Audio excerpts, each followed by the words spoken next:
Blog Talk Radio.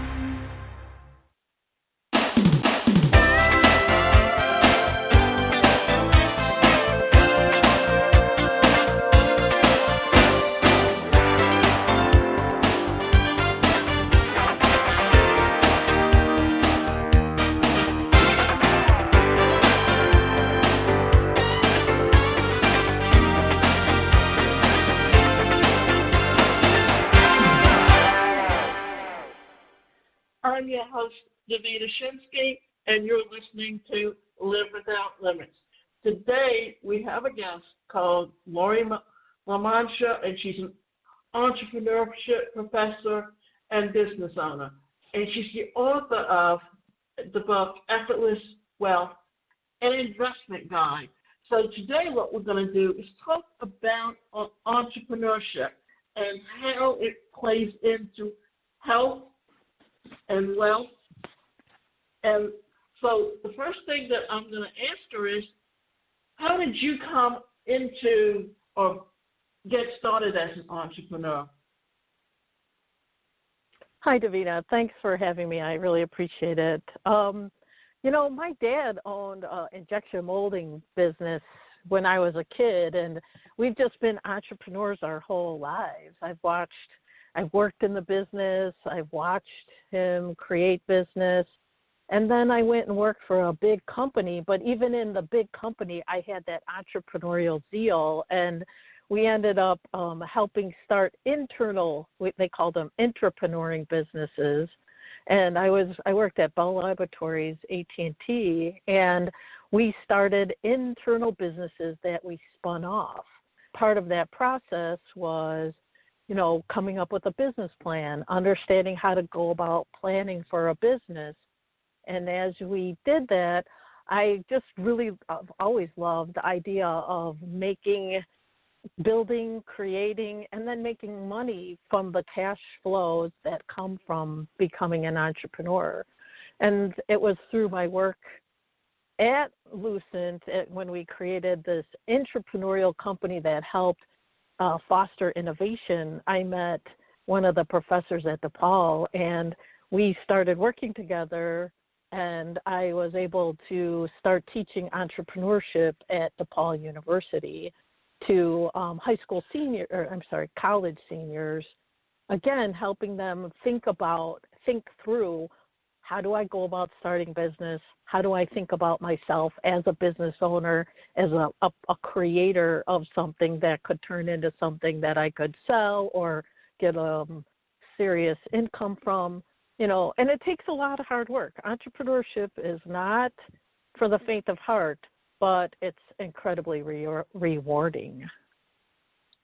Yes, it does. It takes a particular mindset to be an entrepreneur. And DePaul, what was their interest in offering courses on entrepreneurship? What was their impetus in deciding to do that? Because it's not common for colleges to teach students about entrepreneurship. Up until recently, in fact, up until probably the last 10 years, colleges always encourage students to go work for the corporation. So how did that come about at DePaul? I thank you for that. And to be honest, I'm not quite sure. I came in a few years after they had actually established their entrepreneurship program. And it was Lisa Gundry and some of the professors there had vision. They saw the necessary, they were business, they had done a lot of research in the success of businesses. And so they had put together one of the first curriculums. But yes, at the time it was very leading edge. It was after, I think, Northwestern or one of the Ivy League schools on the East Coast, it was number 2 in entrepreneurship. And, the basics, and I agree with you, they'll go to school so you can get a job in corporate America. That's been getting it's less likely that people are going to be working in big companies like that going forward. And with the internet, like the work you're doing with how to start an internet business, and be your own boss. I mean, the internet and our communications have made entrepreneurship much more accessible to the average person, but that doesn't mean that you don't teach and educate yourself how to think like an entrepreneur. Just because you can throw up a shingle or a URL on the internet does not mean you're thinking like a business person and an entrepreneur. No, it doesn't. That's just what a lot of people don't understand. It's a lot of, you have to research the industry. You have to know exactly what you have a passion for. You have to know exactly how to incorporate digital marketing into your business. Just so many different things that are a part of building an online business today. And in conjunction with that, what do you do as an adjunct to what you do with the university and teaching entrepreneurship? Do you do coaching, or do you do e-learning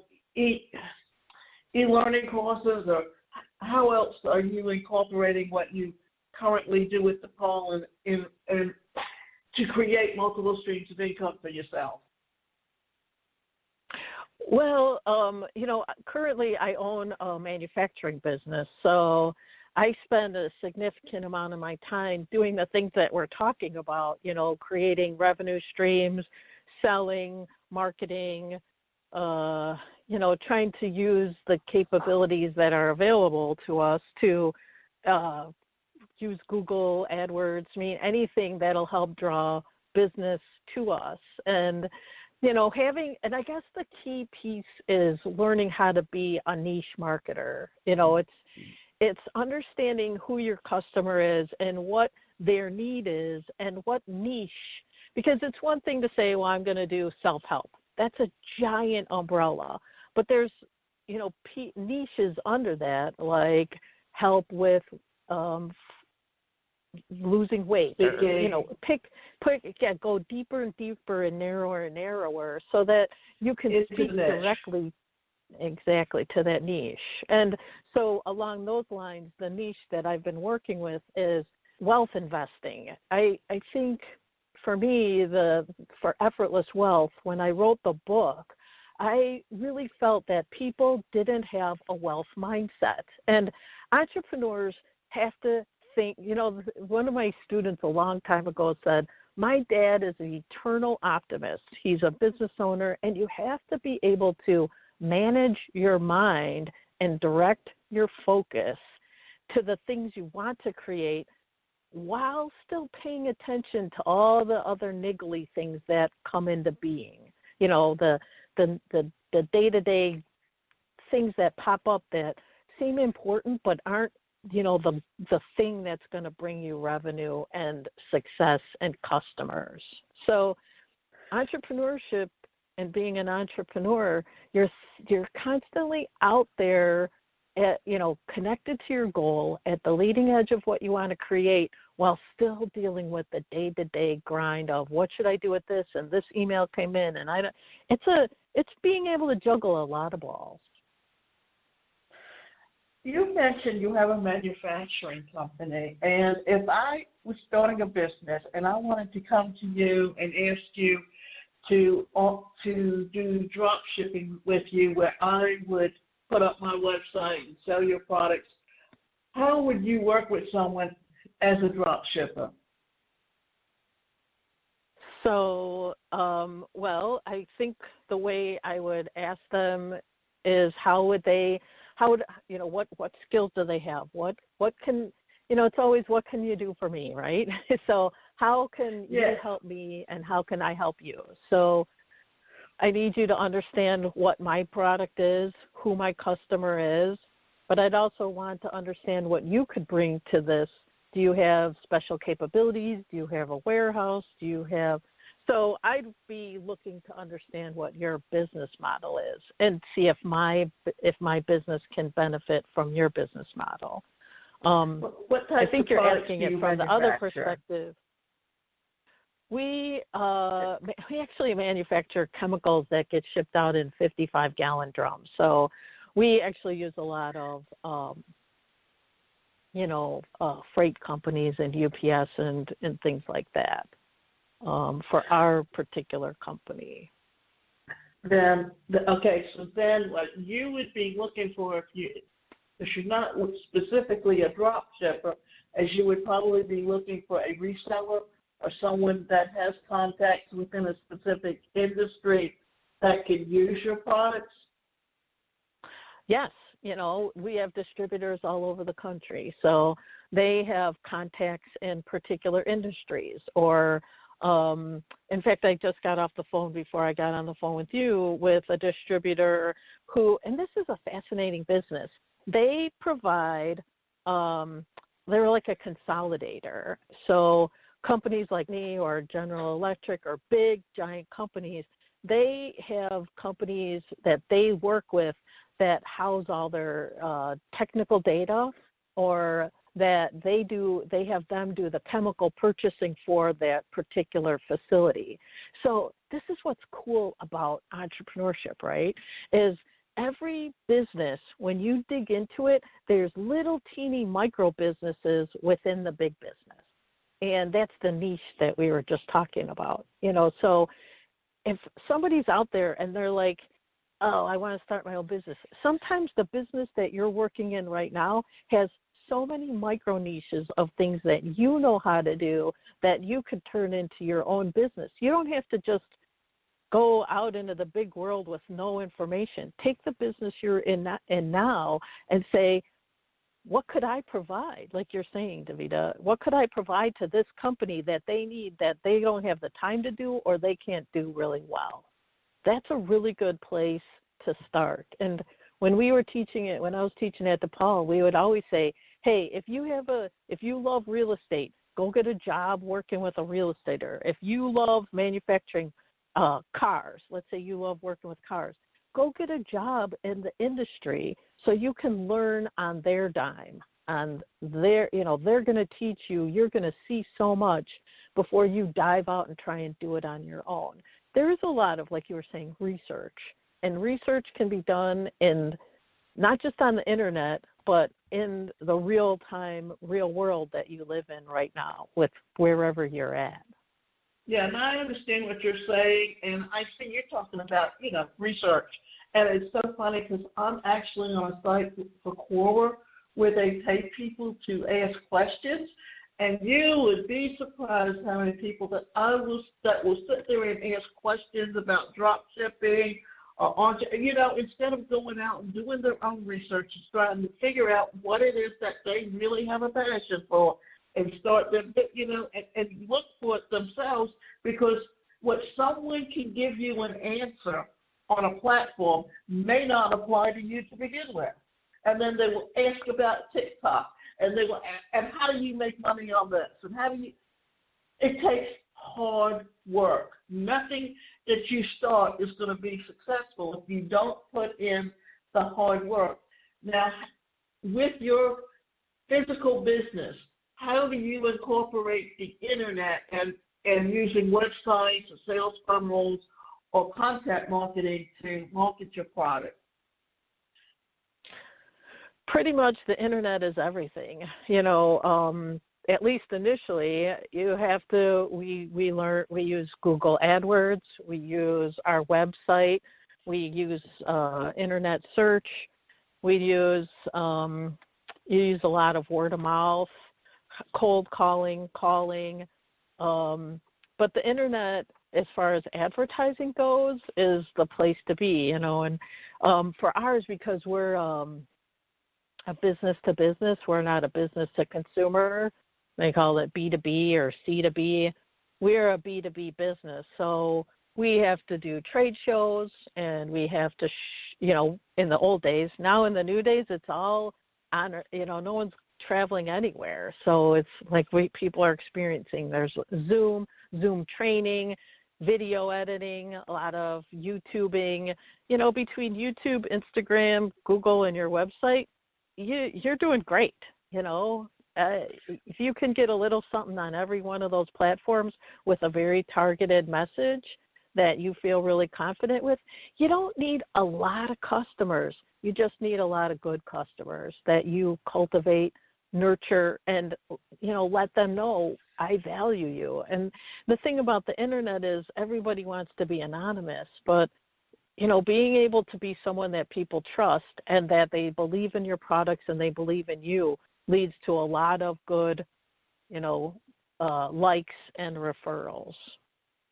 Yeah, it's a lot about building those relationships online, and once you develop that relationship with someone, even if it's already a physical business, they have contacts. How do you use offline sites, say, after hours with Chamber of Commerce meetings? Our business is at a level now that we don't do that much of that, but for a startup where you're trying to develop contacts, I think that's a great place to go. The Chamber of Commerce, industry kind of women networks, social networks, meetups, all those kind of things that'll help you get some traction and groundwork. Because entrepreneurship is a lot of, like you're saying, it's a lot of preparation and a lot of legwork. So you do a lot of stuff on the internet, but getting out there and hitting the pavement with understanding things is really important. However, like I emailed you, how we got together was I decided I want to do more of these talk radio things because I think it's a really good way to have real conversations with people. So I contacted you. I still had to do the research to find you, right? I mean, it just didn't pop into my inbox. I had to dig around to find what I wanted to talk about, and then I found you, who happened to have a website or an alignment that I thought would be a good fit, and I had to contact you, and yada yada yada. It goes, right? Yeah. That's and I want to get into this just because I want the subject that we're talking about is that the difference between when you're using social network, things like Facebook and LinkedIn, and the difference is that on Facebook, you have to really key in on developing those relationships first, because those people may not even know what they want until they get to know you and you start discussing and saying what you're doing. Whereas on LinkedIn, it's more of a professional network. It's owned by Microsoft. It's kind of dealt to the point of helping people that are professionals get to know each other through groups, through articles, through whatever medium, but it's all built into how you generate and build those relationships online to develop other relationships later on within your business. And now what I want to do is kind of get into a little bit about the pandemic and COVID-19 and the changes that are happening for people in how they're going to have to look at entrepreneurship now. So can you talk a little bit about that subject? Well, I can, and I'll talk about it from the perspective of the Effortless Wealth book, which is, one of the things that's going on is a lot of fear, and I get it, and I respect it.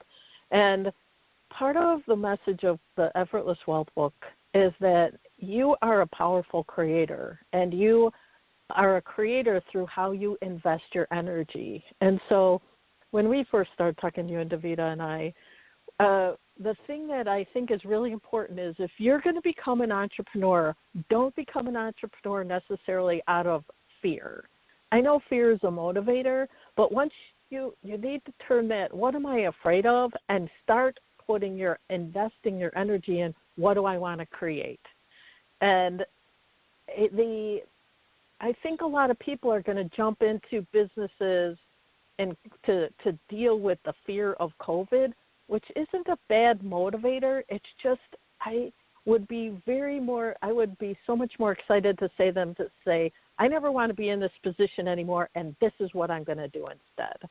That investing in the kind of experience they want to have instead and focusing on that. So I hope I'm being clear about what COVID is creating is opportunity, but if you stay in the fear of the opportunity, you're never going to transition to the true excitement and success that you're looking for. Does that make sense? That too, and I think what it's also doing is creating a new paradigm on how people are looking at work.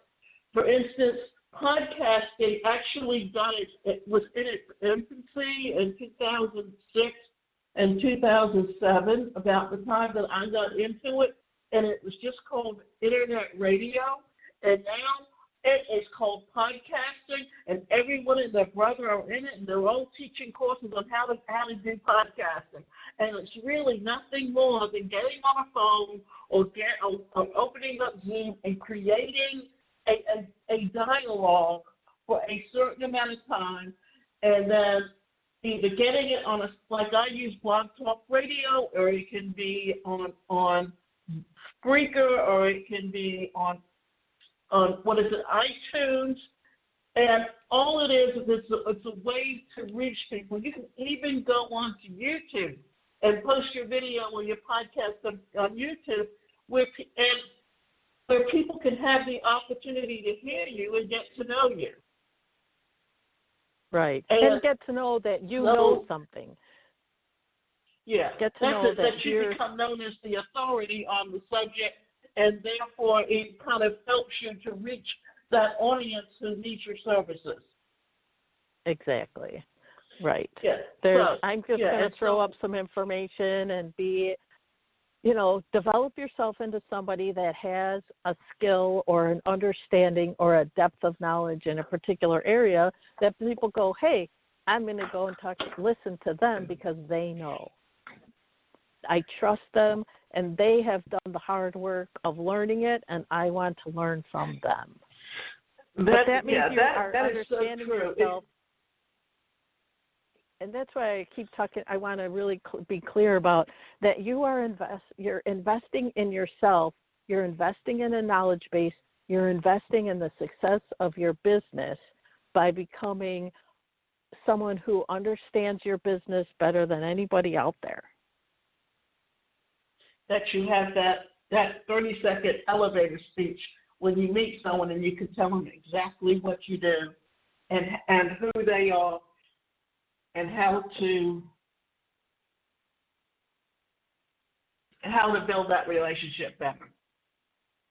Well, the 30-second elevator speech is an excellent, this is who I am. This is what I provide. Unlike other people, this is how I'm unique, and this is how you can use me. Boom, boom, boom, boom. Be able to hone that down, be clear about it is really important, and it's really clarifying for you. What am I? What am I not? Effortless Wealth is an investment book that teaches people how to invest their energy in a conscious development of their wealth understanding so that they can apply that in every aspect of their life, unlike other kind of money books that are teaching you, investment tips like buy for, invest in this Bitcoin or whatever. This is about investing in yourself first and then investing your money. And how would your concept and what you do help someone who's interested in becoming an entrepreneur to get started? Well, like we're talking about, start to develop your entrepreneurial understanding, aka, like you were saying, hey, I'm not just going to come out and make a lot of money. I'm going to develop myself into a person who understands something and then is going to provide that service or that product to a particular niche customer. And then I'm going to understand what that customer needs, not what I want to give them so much as what they need and if my product meets their need. A lot of times what we do is vet and say, this isn't a good match for you. And that people really appreciate that. Hey, that's not what I need. I need that. And getting clear about what you provide and what you want to provide and what they need, and then bringing that all together. And, I just really want to go back to people want to know that they can trust you. They can trust what you're providing and how you're providing it. one of the last things that I want to discuss is the disability community, because one of the reasons I ended up becoming an entrepreneur, and this is going back to the 80s, but when I lost my job with the state, being someone with a disability, didn't have the opportunities to work within the corporate world, and I had to look at my background, my education, what it is I had a passion for, what I really wanted to be doing, and looked at the things that when I was in school that I really enjoyed doing, and how could I make an income out of it. And that's kind of looked at it, and so that we can talk about how things evolve, that at first I had, my background was mental health and psychology, and I had training in doing group therapy, but I didn't have the master's and I didn't have the PhD, so that kind of fell by the wayside, even though I had the credentials to do that. And then because I was good at speaking and presenting in front of people, I ended up going into professional speaking. And this is how I want to show how the paradigm shift and how industries across the board have changed. And this is the last thing we're going to talk about. But if you looked at it, people with this, as speakers, they had to have that whole media kit, which meant you had to put out thousands of dollars just to be able to do the video, to have the tapes, to have the one page, to go out and send them, and then getting to work with the seminar companies, and then now it's all moved to the internet where you're marketing through your website, you're marketing through videos, and how would you kind of lend all of that towards someone who's looking at getting into entrepreneurship now?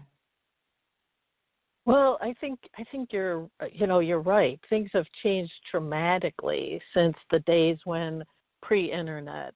So the money that you're not spending on the media kit and the printing and all that, you're able to do relatively inexpensively on the internet.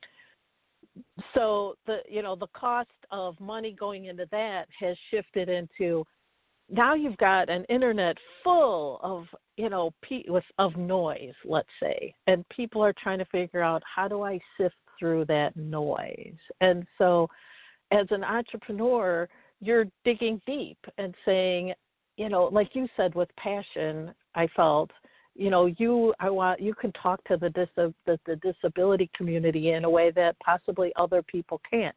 That's the beginning of a niche. I'm going to focus on helping people with disabilities to create businesses online. That even just that little bit of I shouldn't say little, it's a huge, taking a whole, I'm going to create an internet business, to, I'm a disabled person that, I want to help them create businesses online, and that gives you a passion. I can feel it inside of me. Oh my gosh, that would be amazing if you could help them be able to be, have an income off the internet, possibly while still working. This is multiple streams. You talked about it earlier. It just doesn't have to be a stream. You can have 3, 4, 5, 6 businesses online now. It's amazing, the multiple streams. And that's what an entrepreneur thinks. Passive income, more, how do I the most of what I'm creating and get it to as many people as possible with as much value as possible. People have to find value in what you're sharing. Okay, the last thing I want you to do is just tell people how they can reach you. Sure. So my website, theabundancecenter.com, theabundancecenter.com.